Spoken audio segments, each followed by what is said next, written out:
Hello there, it's me again. Okay, so I got the first two videos already translated into whatever it is that YouTube uses, and one's already uploaded and the next one's working. And as you now know, if you watch those two videos, it cut it off sooner than I thought it would, so it became two videos and not one. So from now on, I'm going to stop at 30 because I want to keep these in chunks that I can control. Now, let's see here. What we've got left really are just two study questions. I'm going to talk a little bit about some of the reading questions as well, but as far as the lecture questions, which again I've already emailed to you, but we've only got two left. All right, so what is it then that causes inflation in the real world if it's not just changes in the money supply? And furthermore, why do we often, but not always, see corresponding changes in the money supply right along with inflation if it's not just being caused by the money supply, as Friedman said? Well, I'm glad I asked that question. It is, in fact, the subject of study question number 72. Let me just show it to you real quick, and then I will start explaining it. Because I'm going to explain it a little bit differently than I have written out here, in a complementary fashion. Let's see. How do post-Keynesians argue that in the real world, changing costs cause both price and money, rather than changing money causes changing prices? All right. Then, let's see here. Let's say that, where's my copy of Sinai? It's a great game on the, actually, 1967, 1973, and I can't remember which other wars it includes. And actually, I don't know where it is because I dropped it one day, okay? I dropped my copy of Sinai, and here's the problem. Let me show you Pacific War, for example, a wonderful game that has, okay, here are the rules. Let's see, this is, why are they numbering the rules with L and, I see, there it is. 55 pages long, map, charts. This is why I did not date a lot in high school. Many charts here for various. Here's an Allied merchant shipping attrition table for figuring out how many Allied ships have been sunk. But what I'm trying to get to down here are all the game pieces. Okay. I don't know if you can see all those pieces here. There's a whole bunch of them down in there as well. And I'm going to look at the back of the box here. There are how many counters in this game? 2,340 half-inch by half-inch pieces of cardboard with various numbers on them to indicate various Japanese and Allied forces in World War II. Long story short, I dropped Sinai one day, and Syrian and Egyptian and Jordanian and Israeli forces went everywhere, and even if I could find it right now, I really couldn't get it out. So shut up, John. Get on with the story. All right. Ooh, there's a text. Yeah. From Citibank letting me know that our balance is 0 on our credit card. All right, let's say it's 1973, and this is going to be the worst map of the Middle East you've ever seen. Okay. Egypt, the Sinai Peninsula, and I'm going to do a really rough job of Israel. Here's Jordan over here. Syria, Lebanon. Okay. The Israelis get attacked. Well, no, I'm sorry. Let me show you the occupied territories.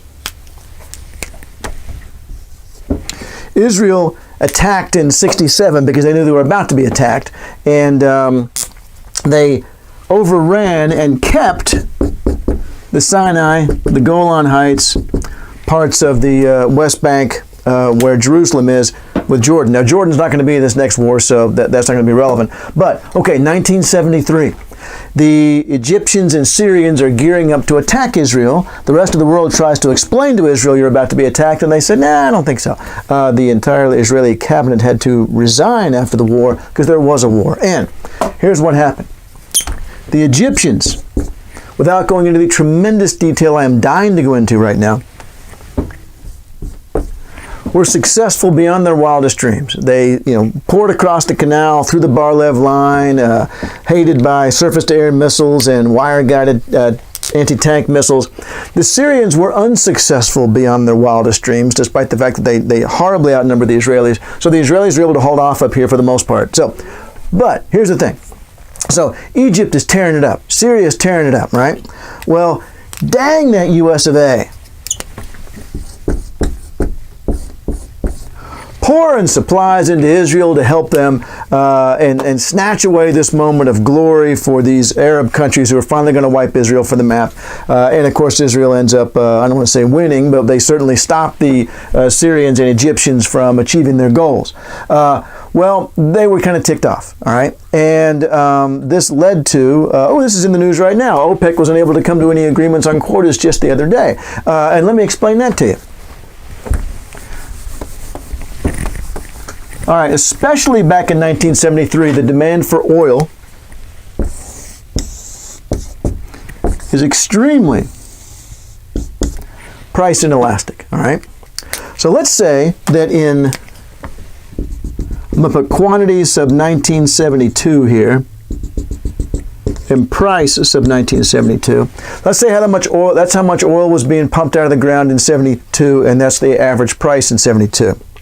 Well, what happened was that after the Arab-Israeli War in October of 73, up until this point, the OPEC countries couldn't agree on quotas, which is what is the issue right now. And let me explain what that means. Let me first show you what happened after they did agree on quotas after the Arab-Israeli War.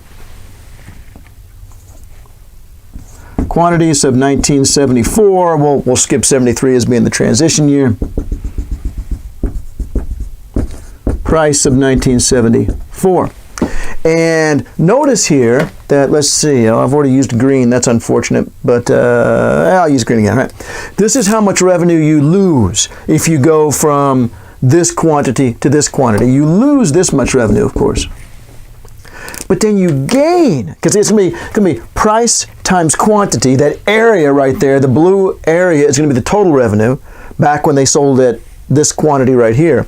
Then when they reduce the quantity, it's going to be this green area, which means that while they lost that red part, they gained a much bigger part. They were a heck of a lot better off in total revenue after they reduced quantity. Well, why the heck didn't they do that before? Why the heck didn't they reduce quantity a long time ago? Why did it take the Arab-Israeli War to trigger this? Here's the issue. When you cut back, they could make this much, right? There was no question they could pump this much out of the ground. So we're all going to have to agree, let's say there's 5 major exporters. We're all going to have to agree how big a chunk of this smaller quantity we each get, bearing in mind that we could sell more. I want as big a chunk of this as I can get. Since the price is going to go up here, I want as big a chunk as this as I can get. And we're going to get into a big argument when we get to our meeting. Well, I want to sell more than that. And they said, well, no, you can't sell more than that because then it would drive the price down. But I think it's unfair how much you're going to get to sell relative to me, back and forth, which is what happened recently when OPEC could not agree on a quota. And so everyone started selling as much as they could. After the Arab-Israeli War, the Arab countries were like, tell me where to sign, because I'm sick of fighting amongst ourselves over reducing the quantity. Tell me where to sign and we'll do it. All right. So we end up with this massive increase in oil prices after the 73 war and terrible inflation. Now, how does that terrible inflation, going back to the study question, number 72, firms borrow short-term, yada, yada, if costs are rising. Okay, I'll go back over that in detail in just a moment, but let me explain the story first. Okay, let's say you're some entrepreneur here in Fort Worth, Texas, God's country, and you depend on, and many things depend on the price of oil, on the price of gas. Not only is the mere fact that we have to transport things using fuel a big problem in terms of the price of oil, but also a lot of chemical processes and so forth also use oil, and especially back then we were heavily dependent. All right, so you're an entrepreneur here in Fort Worth and the price of gas has doubled or tripled. Well, then that means your costs have gone up, right? And here's the deal.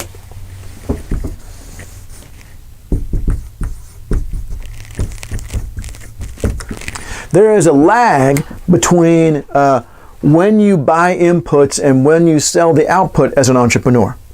Now, a lot of entrepreneurs are put in a position where every month they have to borrow to cover that gap, all right? Production takes time. That's part of the study question answer. It says,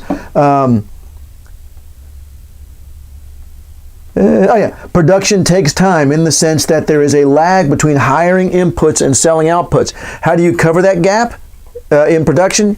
You undertake debt, all right? So you borrow money from the bank every month. And every month what you do is once you sell your output, you pay off the old debt, you incur a new one. And this, of course, happens over and over and over. Hopefully, if things are going well, he wants me to throw this. Now, let's say that the oil prices have just gone way up. And so the cost of your inputs has just gone way up. Let's use red for that. The cost of your inputs has gone way up. What are you going to do when you borrow money? You're going to borrow more or less? You're going to borrow more. All right? So, this means then that when you borrow more, if you look back at the last video and talking about the way banks create new deposits, that means that the money supply is going to go up. So this increase in cost causes firms to borrow more money, which causes the money supply to go up. And you know what happens eventually out here? When they finally sell that output, they sell it for a higher price because they have to, because the gas price has gone up so much. So let me say that again. That increasing costs will cause both the money supply. Let's go back to that equation. Which, by the way, nobody agrees with. Nobody disagrees with it. Everyone figures, oh yeah, then that's true enough. But the problem is the interpretations of it. All right, people disagree about the assumptions regarding the individual variables and so on. I just picked up another red pen. So what this is arguing is, in study question number 72, yes, it is quite possible that those two will go up simultaneously. All right. But that doesn't mean that this is causing this. In fact, what's far more common is that they have, and far more logical, is that they have a mutual cause. For example, the 1973 OPEC oil embargo is driving up costs for firms, which means that when they purchase their inputs, they have to pay more, which means they have to borrow more. Aha! That's the increase in money supply. And then when they get done producing the output, they sell it for a higher price. That's the increase in the price level. So, let me now show you that study question with that in mind. Again, you should have this one in a video I sent, an email. Production takes time in the sense that there is a lag between hiring inputs and selling output. Firms often borrow short-term to cover production costs and then repay when goods are sold. If costs are rising for firms, they borrow more and via money endogeneity, in other words, the money supply going up endogenously or as a function of the private sector demands changing, the money supply rises. In addition, once they sell their output, they will charge higher prices to cover the higher costs. Thus, changing costs caused both the change in the price level and the change in the money supply. All right, so the post-Keynesians, as you'll see in the next study question, are really big on, I got to see the line of causation. I got to see how does it, okay, helicopters, all right, fair enough. We employ analogies. I used the barber analogy for the haircuts for talking about the money supply. But ultimately, at the end of the day, we have to link this to some real-world sequence of events in real-world institutions. So, isn't that right, doggy? Let's see. That leaves us with one last study question, all right? Now, and here's the interesting thing about all this. Study questions, let's see, 69 through 72 were all about money supply and inflation. All right, 69 was the one that the post-Keynesians are going to disagree with, okay? That's the one where they're going to say, well, it doesn't really work that way. But first of all, here is the argument they're going to argue, or the theory they're going to argue against. For instance, up here on this page. Again, you have all this in email. 70 is their first counterattack. Well, wait a minute. You can't force anyone to take more money than they want, all right? The next one is going to be, and as a matter of fact, we're going to see the money supply change all by itself over the course of the business cycle, go up in expansions and down in recessions. And more than that, yes, you may well see a correlation between changes in the money supply and changes in prices, but it's not because one caused the other. It's actually far more common to argue or to witness that they had a common cause, all right? Now, 73. The last lecture question is sort of a summary. it's saying, okay, we went through all these little details about the way the banking system works and the Federal Reserve and so on, but what's really going on here? What's really the disagreement? Because the disagreement is actually at a much deeper level, and for a class like this, Contending Perspectives, this is a really interesting point. And that is that they're really disagreeing about what they respect as evidence, all right? This is a very deep paradigmatic disagreement.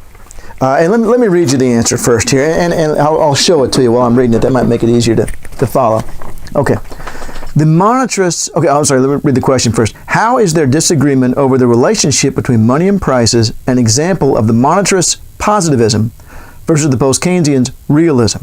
All right, well, the monetarists follow the method of positivism, which basically argues that it does not matter how unrealistic a theory is, as long as it predicts well. Indeed, there was a recent paper by Paul Romer, who won the Nobel Prize, not this time, but the previous time. So he is a neoclassical. He is a member of this actual school of thought that he is criticizing. But he was talking about this whole positivism thing, saying, oh my God, it has led us to saying some really stupid things. And that if you go on with the explanation of positivism, it even says that not only does it not matter how realistic the assumptions are, but actually, the more unrealistic the assumptions are, or I'm sorry, let me word it more carefully. The most significant theories tend to have the most unrealistic assumptions. Now, the post-Keynesians tend to disagree with that. All right, so doesn't matter how unrealistic as long as it predicts well. Meanwhile, the post-Keynesians follow realism, which contends that we must understand actual causal processes, which is what I was explaining just a moment ago.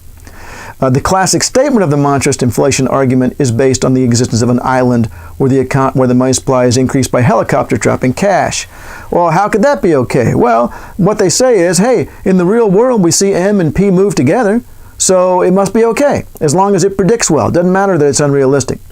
The post-Keynesian says, well, you got to include details of the structure and operation of the actual financial institutions.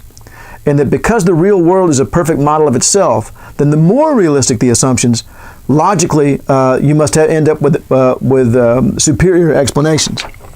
So, I showed you in class, I believe, I can't remember if it was this class or macro, but I had this, I think I did it in both. I had this very pleasant, very scholarly discussion with a monetarist on my Forbes blog who said that, but it's got to be true. It's got to be true that the government can cause, money supply to be greater than money demand. And I kept coming back with, well, tell me how they do it.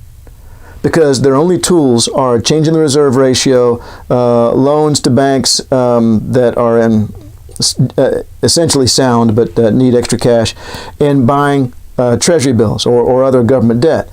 None of those can you force someone to do. They're all like a haircut. And he never ever answered.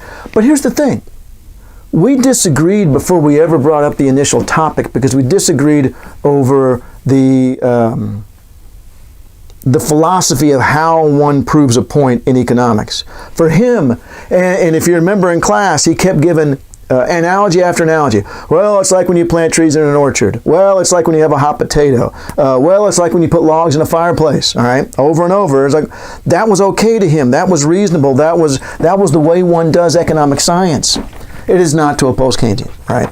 So the essential lesson here at the end of all those inflation things is that the real disagreement is over positivism versus realism, and not so much, they're not having a disagreement, for example, over how the Fed actually operates. They both agree on that. It's just that the post-Keynesians think it's kind of important to include that, and the monetarists don't. Okay, all right, so that's all of the lecture questions, so that you should be well. We got a long way. We're almost done before the break started anyway, so that was a good shape. Now let me look at a couple of these reading questions to see if there's any I think you need to have a heads up on to make it a little easier to do. And let me just show them to you. I've skipped 74. It was on the previous page. It was the one that said, what is a post-Keynesian versus a Keynesian? Let's see. Flaw, okay, no problem. Uncertainty, I've talked about that. That was the dice example. 77, remember that, why am I showing you all the reading answers? Oh my God, I just remembered that you're supposed to look those up yourself. Okay, never mind. That was an error I shall not repeat. So animal spirits, no problem there. Let's see. 78 is a little more complicated. You have to work on that one, but work on it.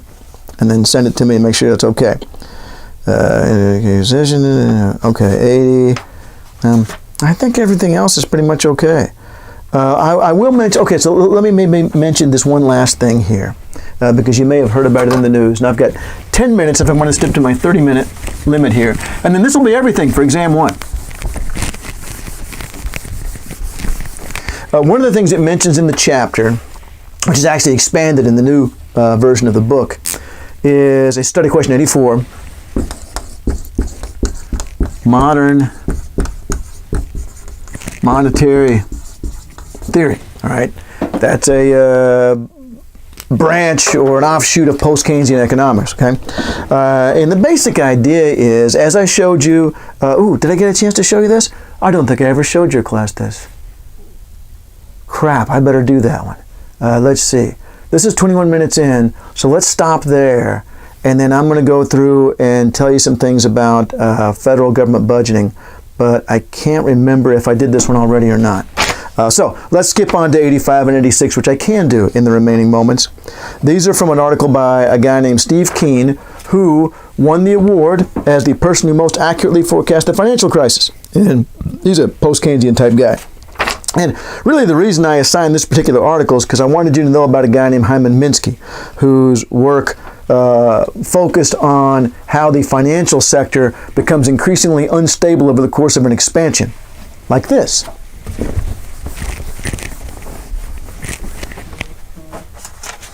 The text? Oh no, it's letting me know that the Cincinnati Reds play in 10 minutes. I subscribe to MLB TV so I can watch spring training games. All right. Economic expansion starts right here. And there's the recession. Over the course of the expansion, Minsky argues that firms and consumers